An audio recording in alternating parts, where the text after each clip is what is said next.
Il a exprimé effectivement sa proximité avec les Drômes et donc une bonne connaissance en fait de ce qui peut se passer dans le département d'outre-mer. Je rappelle que contrairement à la métropole, autour de la Réunion, il n'y a que de l'eau, donc on est dans un système contraint et que si nous voulons aujourd'hui avoir de la croissance, il nous faut absolument nous projeter à l'international. C'est comme ça en fait qu'on va pouvoir continuer à créer de la croissance et à créer de l'emploi à la Réunion.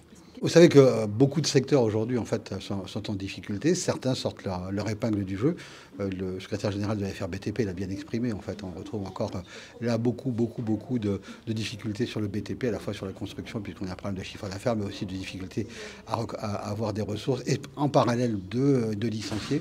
Donc on a une situation pas très simple aujourd'hui en 2025. Je le disais en conférence de presse le 30 janvier dernier, nous sommes des optimistes. Nous ferons en sorte effectivement pour que nos entreprises continuent à se développer, à croître, à créer de l'emploi. Mais effectivement, on est dans une situation extrêmement compliquée. Et les situations financières, la situation des finances publiques aujourd'hui de la France ne nous aide pas. On est dans un contexte de plus en plus compliqué. Et deux phénomènes qui se sont en fait, deux à trois phénomènes qui sont cumulés.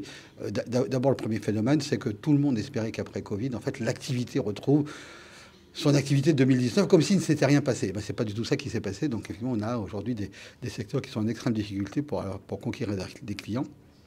La deuxième difficulté, bien entendu, c'est la trésorerie, c'est le nerf de la guerre. Et compte tenu du fait, en fait, qu'on espérait en fait retrouver rapidement en fait un chiffre d'affaires conséquent, ça ne s'est pas passé. Et donc ça a des conséquences sur les trésoreries d'entreprise et en particulier quand vous avez effectivement les dettes qui s'accumulent et qui sont devant vous. En fait, elles sont d'ordre divers, elles sont d'ordre fiscal, social et ou bancaire.